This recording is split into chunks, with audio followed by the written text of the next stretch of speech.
All right. So what's our prompt for today? All right, so we're going to be talking about the Best Friends Club, more specifically, the Best Friends Blend. So, Best Friends Blend is something that's launching this month. By the time this comes out, it's likely already existing in the world. On the shelves. On the shelves, in the cafes, at our partners' spots. So let's just lay the foundation with the Best Friends Club. So essentially, the Best Friends Club is a community-based coffee buying program, and it works like this. For every pound of Best Friends Club coffee we sell, we put $1 in a pot that goes back to the community where the coffee was grown. And the community as a whole can decide how those funds are used. So the funds can be used from everything ranging from fertilizer, rebuilding houses that have been destroyed by hurricanes. There's all kinds of things. The community aspect is like one of the key components, it feels like. And there have been instances that are really cool where some people who didn't need the money have said, I don't need the pot this year. Donate my portion to someone else's. So, Super cool. Yeah, for example, Damian Chavez, farmer on Santa Barbara Mountain in Honduras. Santa Barbara Mountain. He's a Martian. He's a marsh. He discovered that his wife, Chana, needed gallbladder surgery. Wilson Morales, another Best Friends Club producer in the same region, was financially fine, despite his coffee generating a good portion of the Best Friends Club pot of money. Was like, I don't need it. Let's donate it all to his surgery. She got the surgery. She's fine. She's fine. Just to let everybody know. She got surgery. She's fine. She's coming soon. Yes. Damien and his wife are coming to visit Santa Cruz next month, which is so cool. It's so really it's really amazing. The Best Friends Club, I mean, it was funny because you told the origin story of the Best Friends Club, Jared, one time, and it was different than my origin story. And I think it's cool. We should tell them both right now because one's unofficial and yours is more official. Okay. So my unofficial beginning of the Best Friends Club was when we went to Honduras and met Damien for the first time. True. And went to see his plot of land, went to see his house, hung out with his family, and then we went next door to his brother's house? Yeah. His brother's house, who had the most jacked up tiny depulper and little washing fermentation tank, and it was just the depulper was like nasty, hadn't been clean, was in various states of disarray. And we're like, what's up with this? And he's like, essentially, well, yeah, I don't have one, so I use my brother's. This thing's jacked. And we talked to Benjamin and said, hey, what would it look like to get Damien a depulper? And turns out it was super easy because you could buy depulpers at the hardware store there. You buy a depulper in the same way that you buy a lawnmower in the US. Yeah. You could just go down and which is cool. Put some cash down. Yeah. So we talked to him. It's like, hey, would it be weird if we bought him this depulper? Would it be, awkward? We just met this guy. Is it disrespectful in any way? And Benjamin was like, he was excited. No, dude, you should definitely do this. So went to the hardware store with Benjamin, bought a depulper, threw it in the back of the truck, and brought it to Damien and said, here's your depulper. So the Best Friends Club didn't even exist then. But for me, that was kind of, in my mind, that's the origin of the idea of it. Absolutely. Which at its core, it's like, what can you do above and beyond to help someone? What is a little bit for you that means a lot to them? Yeah. And what's real partnership look like beyond just buying transactionally? Right. What can we do? Exactly. No, I mean, that was definitely that was a great start for the ethos of the whole concept, is for sure. You have a video somewhere from that. Somewhere. I'll find it. That'd be neat to launch. We'll link it somewhere. Because it has us literally going into the place and picking it up. Into the hardware store, yeah. Even delivering it to him was pretty wild. Yeah. I mean, so that was the beginning. That trip in general as well, though, it set us up to feel confident in true partnership, like person-to-person relationship, versus we had come from Costa Rica, which I think there's still opportunity for a Best Friends Club everywhere. But our experience in Costa Rica was more, there's a bunch of delicious coffee and we're going with a group of people to these farms and they're showcasing what they do. They're proud of what they do. If Cat and Cloud buys it, fine. If Cat and Cloud doesn't buy it, fine. Like, somebody is coming to buy this coffee and we're good. Whereas we were getting to this place in Honduras and Damien didn't have someone to sell his coffee to. Right. And at that was basically we met Damien and then we met Wilson Morales that same trip. So for us to see, not only are we for sure able to be responsible in showcasing this amazing coffee in a way that's really meaningful, we are definitely the people there who are ready to support this person. And if not, there isn't always somebody to buy that coffee. And over the years, we found out that Ben Hameen is stressed out about that all the time. If people don't buy the coffee, Ben Hameen is invested and San Vicente, they're invested in the mountain and the areas they buy from it and the human beings more so than just transactionally. So that was, anyway, really reinforced. But there's a stress because if it's not bought by, say, like a specialty roaster, then it's often sold into the local market where, like, I mean, Ben Hameen is kind of Ben Hameen has a local roasting company, a coffee brand in Honduras where he will, still buy that coffee so there's somewhere for it to be sold. But it's like selling it into the specialty market is going to get that farmer a premium versus selling it into the local market. Yeah. So we established there, and then we started going back every year. And every year we grew closer. And then the pandemic hits. And at that point, we'd expanded we had just started working with Pedro Garcia and Angel Antonio. And we had started, and Nellen Guzman as well, actually, the three of them. And so what happens is we're really excited. We're connected. And then the pandemic hits, and I'm asking Ben Hameen, how's it going? He's freaked out and he's stressed. Nobody's buying coffee. Things are scary all around. They don't know how they're going to make money. And then a hurricane comes, and it starts messing with the ability for them to produce coffee, and it's hitting the community pretty hard. And then another hurricane comes, and Pedro Garcia and a bunch of farmers in the area where they grow, the whole town portion gets washed away, hit by a mudslide. Yep, and he loses his home.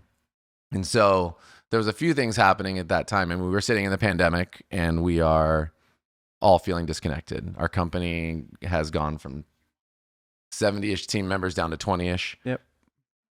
And everybody's laid off if they have jobs if we ever come back to life, but we don't know if we're coming back to life because it's the pandemic.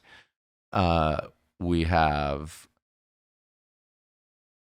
we had just gotten back, so we got back March, call it 14th, and then shutdown was like March 20 something. And so we get back to full shutdown and everything is weird. And so inspire connection by creating memorable experiences, ultimately the goal. And we're trying to figure out how to pivot and find connection pieces while there's also a heart for, at this time, specifically the Honduran farmers and what's going on. And so I was just thinking, I came to you guys and we were like, is there something that we could do that would allow us to start finding a connection point for a guest and our team and ourselves to be able to start sharing in these stories, and then allow for our guests to essentially feel empowered to, or not empowered, feel connected to sharing and giving back to a community, and find a way to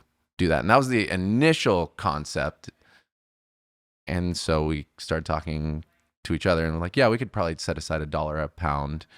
That would be cool. And then let's find out if this is actually an idea that makes sense with Ben Hameen, because it could just be, we didn't want to do any virtue signaling. We didn't want it to just be like, we're trying to look cool, which that wasn't the heart, but we wanted to make sure that there wasn't anything we were missing. Yep. So we reached out to Ben Hameen, talked it through, and he's like, no, it sounds like a really cool idea.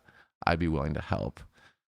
And so we decided, yeah, let's do it. And we made a couple little mini launch videos, and we just launched it. We weren't trying to come out of the gate loud, because we also didn't know how well it would work. What is the monetary kickback? Is it super helpful? Where does the money go? We still had stuff to figure out, right? Yeah. It was just a concept. So, I mean, if actively pursue better is one of our values, great. We did it. We launched it, shared with the team, and essentially just went about our business in some regard, right? Let's just see what happens. So coffees came in. We would talk about the Best Friends Club internally with leadership.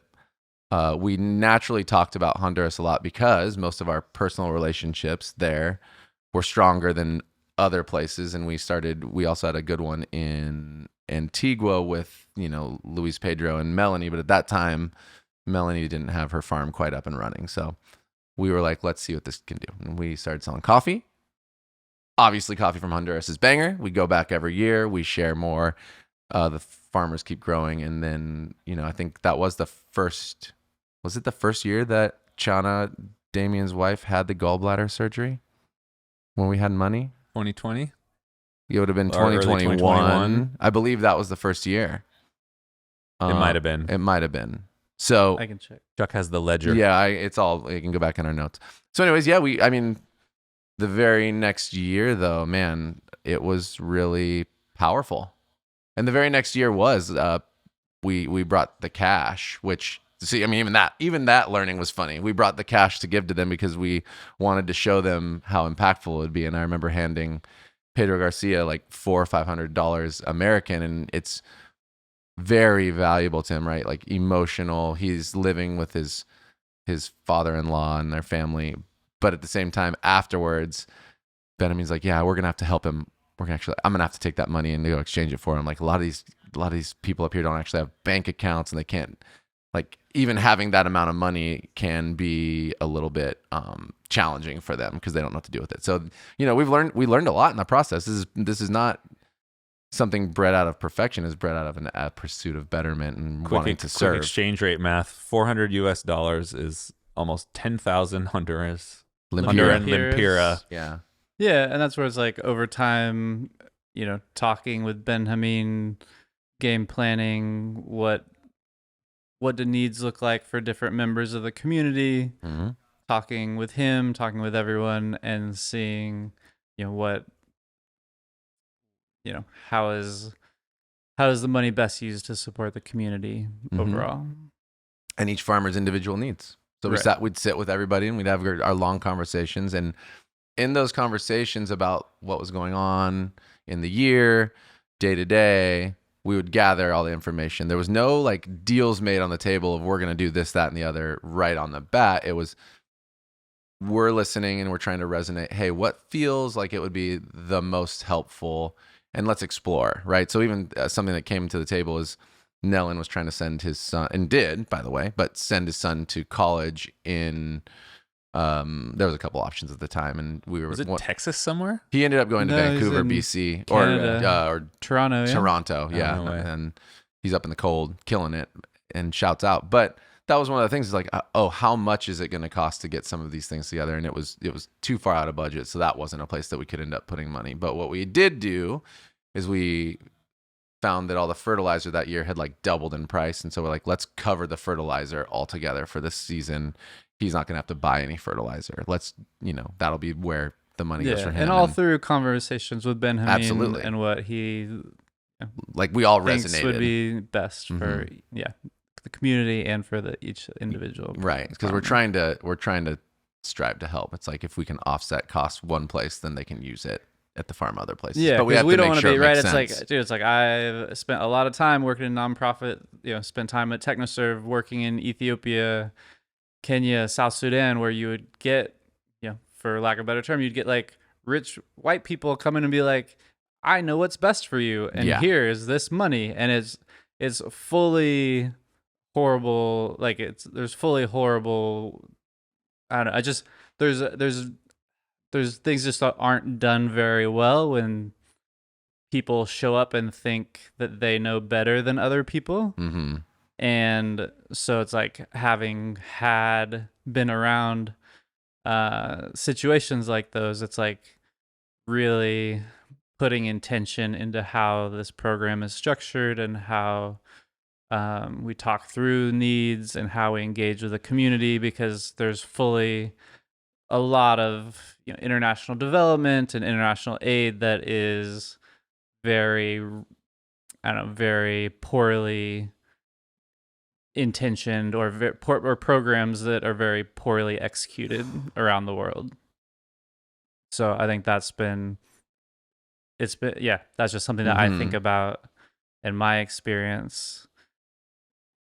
seeing situations like that has informed how we have executed this program over Yeah. time. And Right, it and now launched. we have Melanie. So we have all of our 5 partners in Honduras, and then we have just expanded the program into Guatemala. And you could speak more about beautiful Antigua area. And Yeah, no, I mean, like I said, has always been our intention to hopefully develop the relationships where we can expand the Best Friends Club outside of Honduras and Guatemala, and with Luis Pedro and with Melanie Herrera, like that being really the first trip that we took buying coffee when we started the company. It's like having known her over the past 8 years and seeing her journey in coffee and working at Bella Vista. And she's super smart. Like went to the amazing agricultural school that is, I think it's in Honduras, right? That like a lot of you meet people doing really amazing things in agricultural and Central America. And I feel like they all went to this school in Honduras that she went to as well. And seeing her journey, kind of managing everything that she manages at Bella Vista. And then as she's grown to have her own farm and the first 3 years of her farm and the learning that she's had, in that capacity, and then being able to support her and work with her in the Best Friends Club, like, means a lot to me, just given the relationship that we've had over time. And it's really cool to see, just really cool to see her success as a producer and to see her grow, right? Really, like, from starting without a farm to growing, finding the land, purchasing the land in an area that is relatively expensive in Antigua. And to start the farm, the planting, how do you choose the varieties, how much do you plant, how do you plant, like, we've been there. And just to see the intention and the work that she puts in, the last time I was there, we went to her farm and she had a drone, and she was like mapping, kind of doing like aerial mapping of how her farm looked. And just seeing all the work and intention that she put in, it's like I'm stoked to support her and to have her be a part of the Best Friends Club, and to expand that outside of Honduras is really exciting. yeah, I mean, the base of it, right? The whole concept of the Best Friends Club is looking for connection points. It's looking for relationship. It's looking for an ability for people to participate at different levels of their ability to work with Cat and Cloud in their own way, right? If you're a guest, how can we find a way to try to gather connection points? If you're a team member as well, it's like, if you like the idea of farm to table and farm to fork situations, this is a way that felt like an opportunity to begin that journey for our company to showcase that. Relationships and the connections are leading to memories, and memorable experiences are awesome. So we have great coffees coming in. Where are places that we can expand that connection and utilize that catalyst? And we've began to now tell this story and share that it's, and see there's data for it that it's a worthwhile pursuit, right? We're able to truly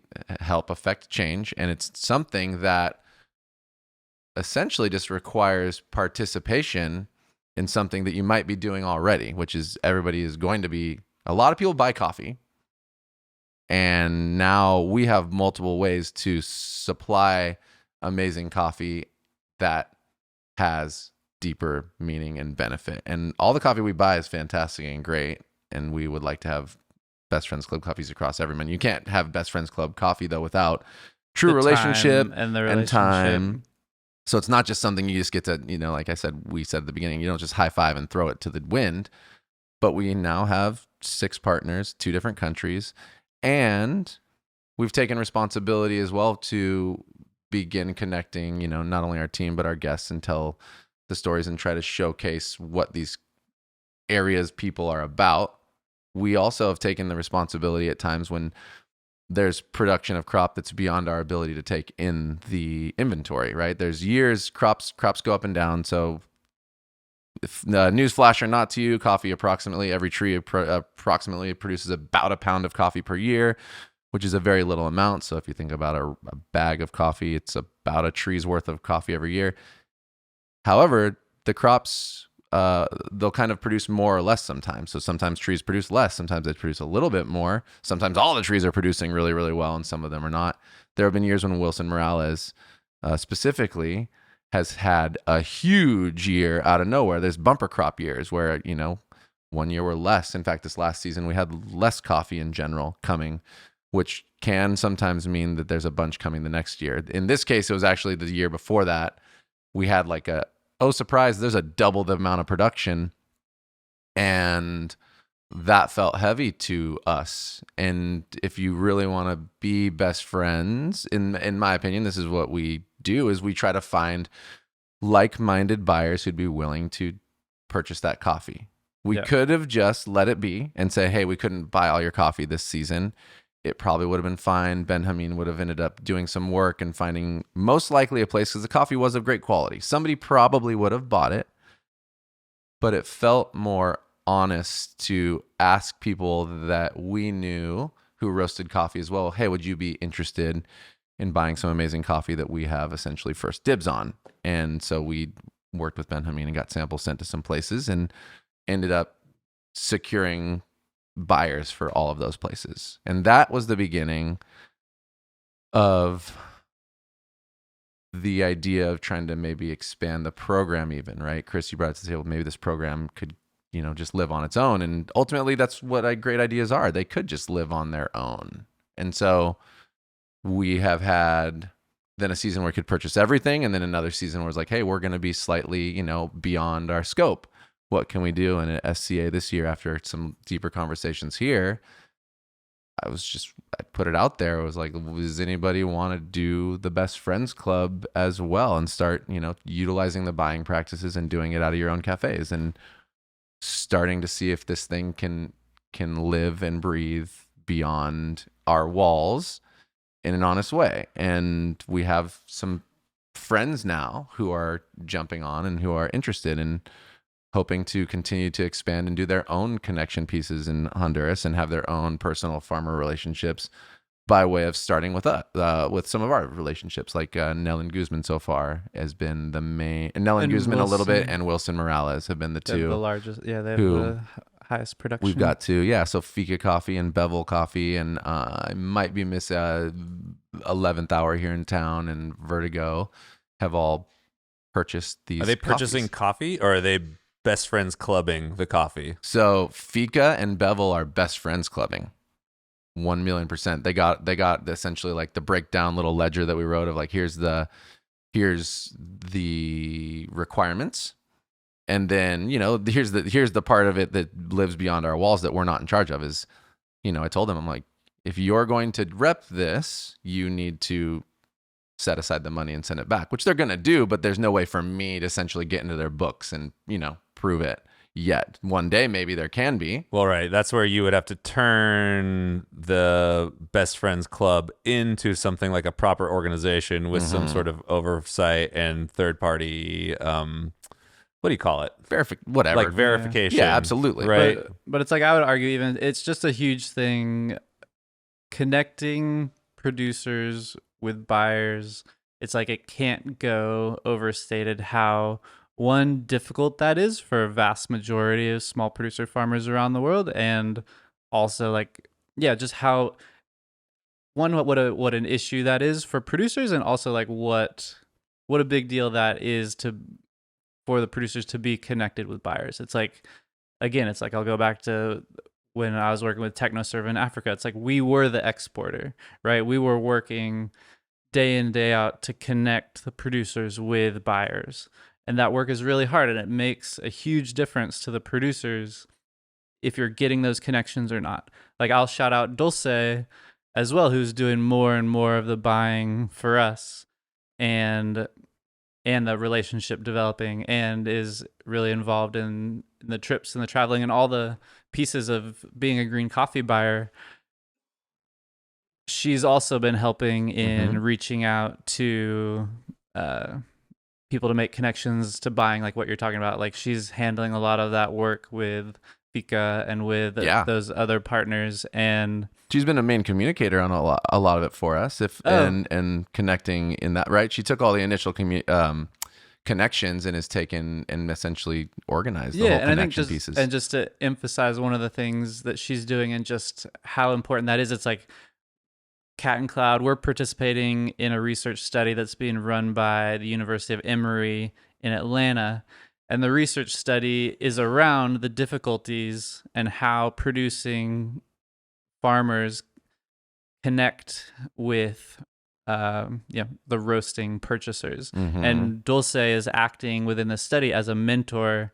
Like part of it is the producers in the study each have mentors with roasting companies in the US. And so Dulce is acting as a mentor to a number of the producers who are part of that study. Nice. So it's like, just again, it's just another example of like, this is like, it is just such an important thing to how there's so many smallholder farmers and how they can be empowered to connect, or what the abilities are for them to connect with the buyers around the world who are ultimately going to have that partnership and play a role in in their livelihoods and improving their livelihoods, I guess. Right. Does anybody know that she's doing that?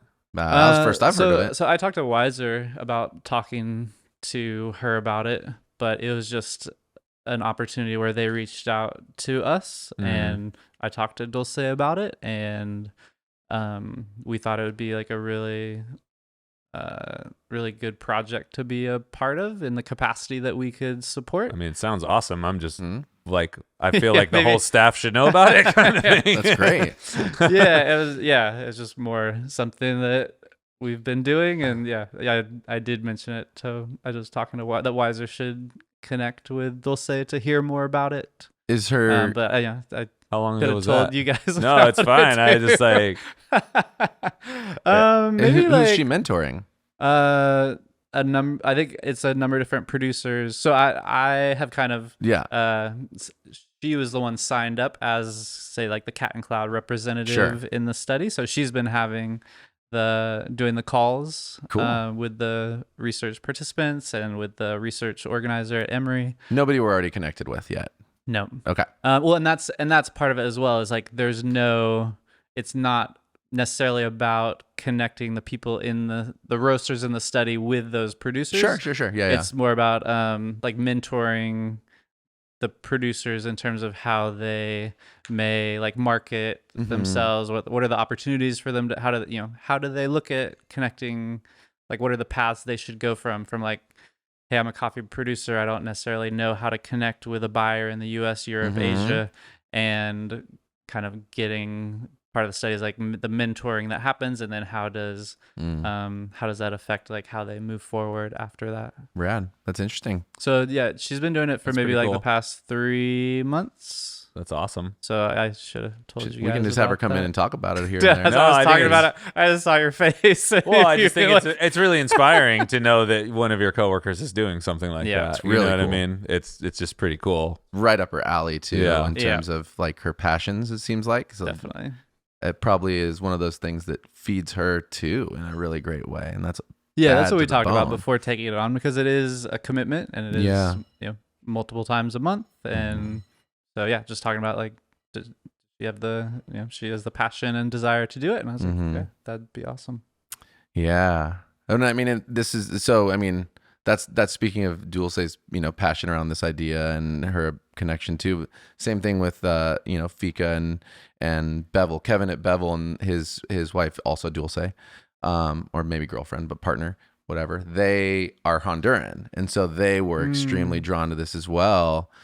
And they took themselves on a trip, call it 3 or 4 months ago tops, but they went and connected and actually went and visited Damien and everybody themselves on their own dime, and had a little cruise about with Ariel, and got the whole, I think Wilson maybe as well, but they went up to the mountain. It wasn't Wilson, he wasn't there, but totally went up to El Cedral on the mountain. They did I think they did like 2 or 3 days around Peña Blanca and everything, and did the whole trip themselves. They're super invested in it and they care a lot, but is really meaningful to have other companies and they're smaller companies, but up and comers who want to have a big impact. And, they can only buy, I think in total, maybe 5 bags tops, and 5 bags was a big purchase for them. Yeah. At the same time, it's a commitment. Yeah. And well, it's super. I mean, it's huge. 5 bags is when Pedro Garcia got into when we were buying his coffee, that was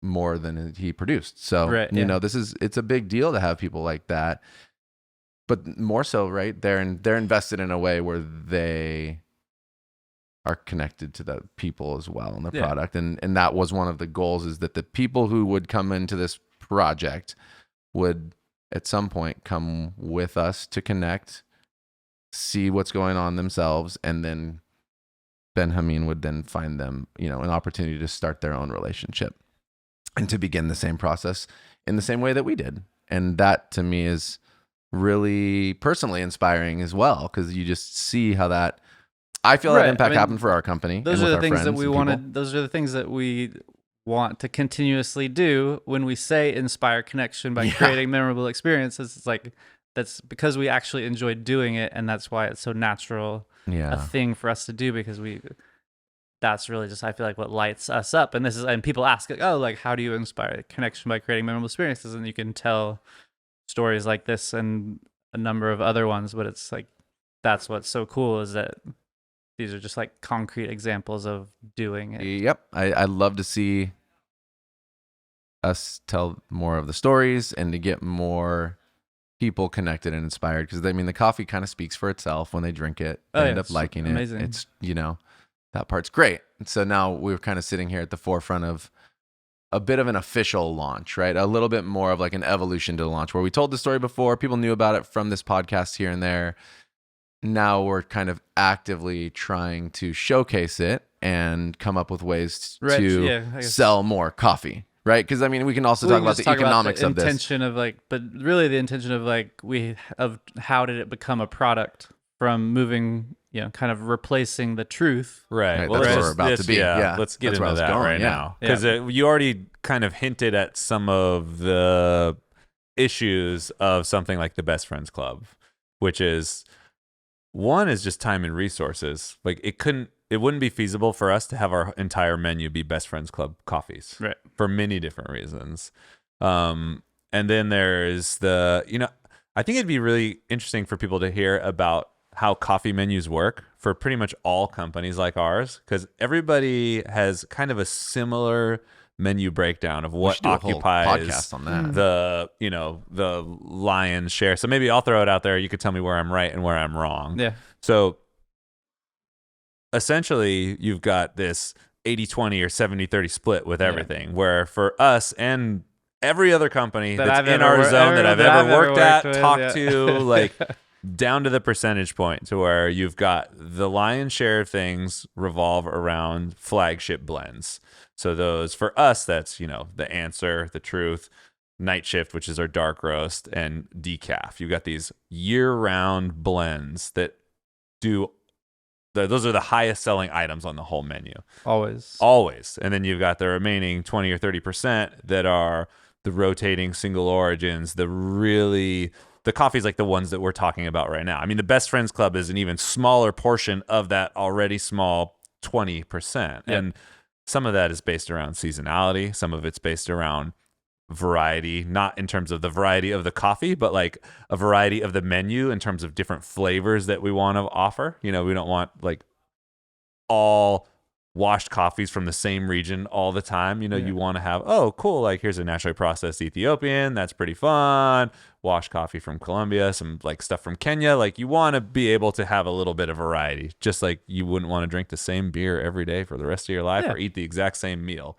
So all of these things go into constructing this specialty coffee menu arrangement. Does that sound about right? Yeah. That's a nice big picture sum up. Right. So when we're looking at that and seeing like, okay, cool, how do we take this idea that is the Best Friends Club and actively grow it when we have limited resources? Because we have limited human resources, but we also have limited financial resources. Like we are an independent company, so everything we buy is like, we make money and then we use that money to feed the dragon and to keep going. There's no backup money. There's no like deep bag that we just reach into and pull out fun money. It's like all of this is generated from the organization.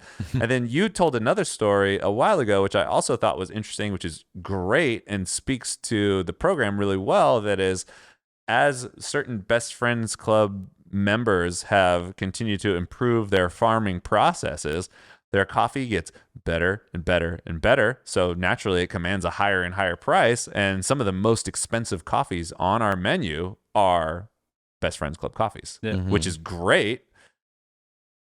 Except for when you're looking at it from the angle of like, I can't have every single coffee on the menu cost this much. We just can't feasibly do that with our business model. So we're looking at like, how do we provide two things? Like, how do we keep the program going? Also, there are more farmers that we'd love to work with than we possibly can. So we kind of need a mega mover. Like, how do you take something that is fringe and specialty and put it in the mainstay? So that's where the Best Friends blend came from. So we're basically taking one of our most popular blends, the Truth. So since the beginning, we've had two big boy blends. Yeah. So we've got the Answer, which is our flagship blend. We serve it in our cafes for drip. It's always on tap, and it goes into all of the milk-based espresso beverages that we sell. And then we've always had the Truth, which is essentially our light roasted espresso blend. So if you come in and get a straight espresso, you're getting the Truth. It's also really, really good as brewed coffee, and a lot of our wholesale partners use it for brewed coffee as well. Yeah.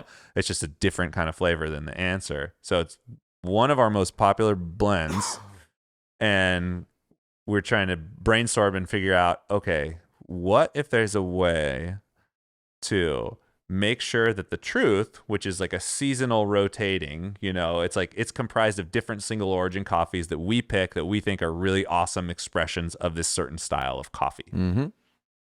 So what if that just always had a Best Friends Club component in it? So at any given time, the Truth is approximately, 3 different coffees, we'll say. Yeah.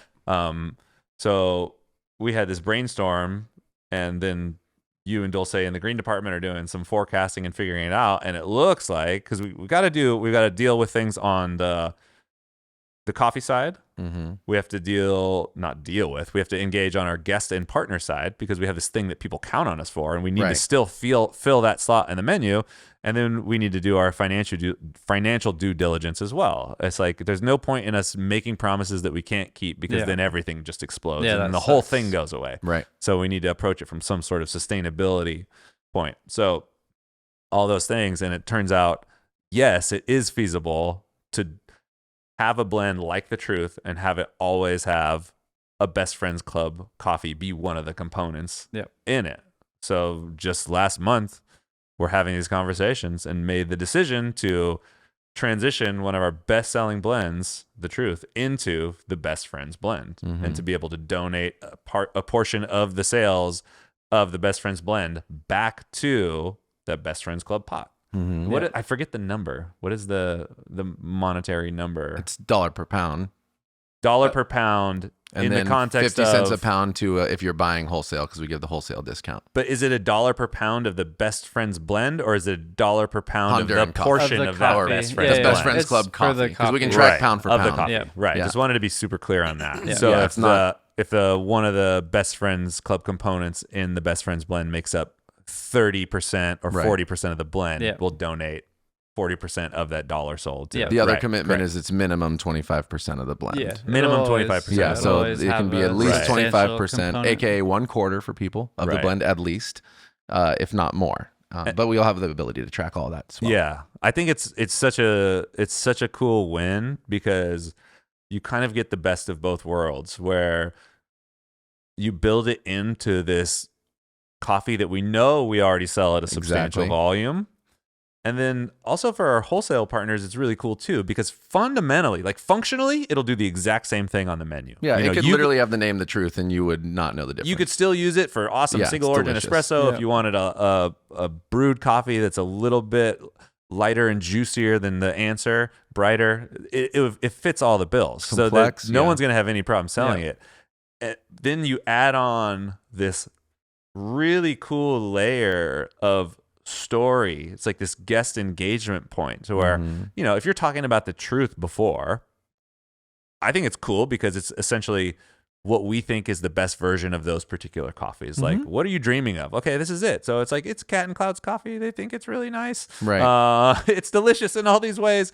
And now it's still that, but it's got this other level. It allows you to talk about the producer. It allows you to talk about where the coffee comes from in a way that's very direct, clean, and concise. And to me, it makes a lot of difference that it's clean and concise. And I think that's really powerful because as the industry grows and the number of cafes that are in this quote unquote, it's really fuzzy what specialty coffee is. Like I could have easily told you 10 years ago what a specialty coffee shop is now. And now it's much more blurry. It's really easy to pass on specialty when you really don't give good service or you really don't have great coffee, but it looks like a specialty shop. Yeah.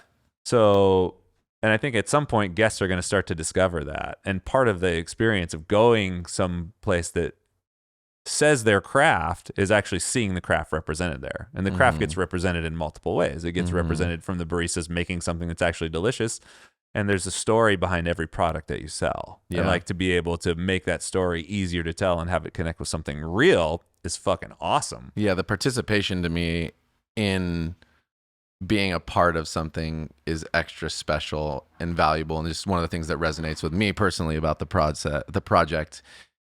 We were trying to figure it out, right? How do we sell more of this coffee? Not because we want to just sell it, but because we want to make sure that we can grow with the people, right? We wanted to, one of the things we were trying to solve for meaning was like producers are growing faster. Right. Like, oh shit, I don't want to actually, and this is somewhat selfish, but I don't want to try to figure out where all of Wilson's coffee goes in the future every year because we can't buy it all.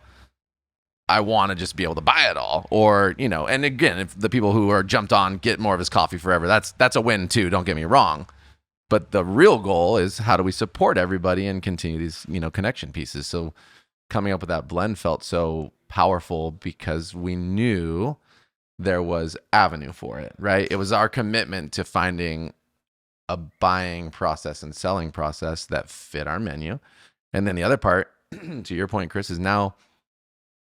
It gives everybody who uses, drinks that coffee a connection point to what we're doing that they can talk about themselves. And they are now, prior to that, they were still participating. We had great grain buying processes and the coffee was good, like you said, tasty. The truth was great. But now it's like the truth is great and every portion of this that we buy is directly benefiting, whoever it'll be at the moment. And they'll have their list of names and they'll have the story, and over time, that's really cool. And then, bigger wholesale accounts hopefully want to buy more of this coffee because of not only it being delicious, but because they resonate as well with the connection, the intention and the connection. And that to me is our mission living out all the way through to the way every piece, right? The way we buy, the way we connect at origin, the way we put together a blend, the way we showcase it, and all of that is like, yes, there's a potential for a memorable experience depending on where the individual who's playing a part in that place cares. Like not everybody cares about the same thing, but there's an opportunity for it.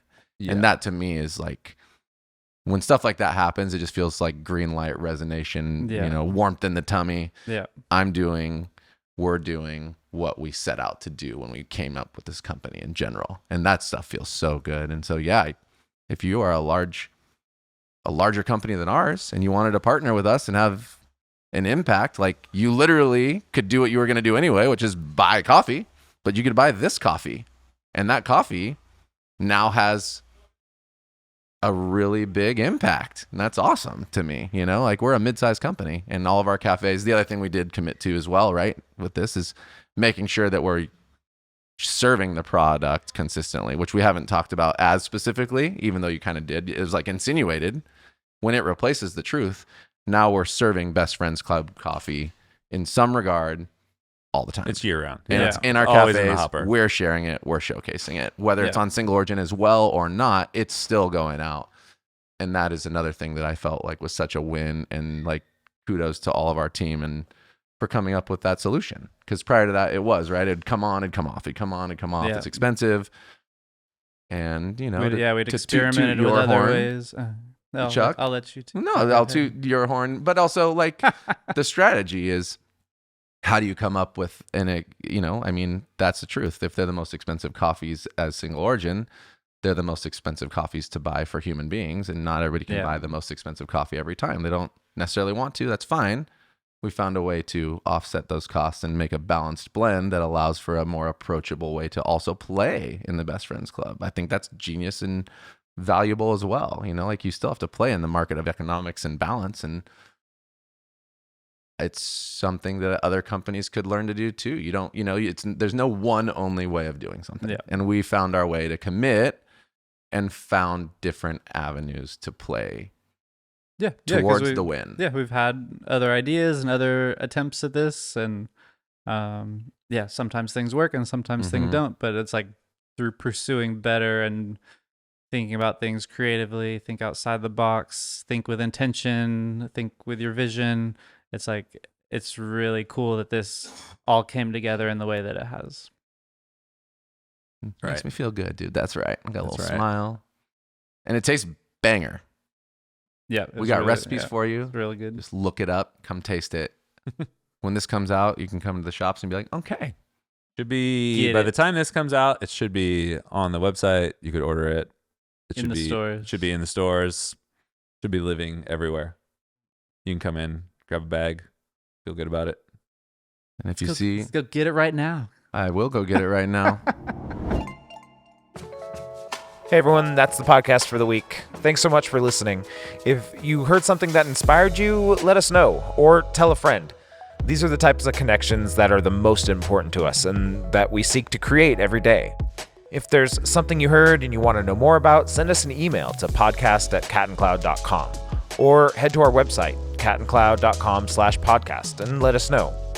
While you're on our site, check out everything we have to offer. Dive deep into one of our single origin coffees or pick up a little treat for yourself. We have something for everyone, so check it out. Also, find us in the usual places, YouTube, Instagram. We're always there sharing amazing things. All right, that's it. Thanks everyone for being awesome. We'll be back next week.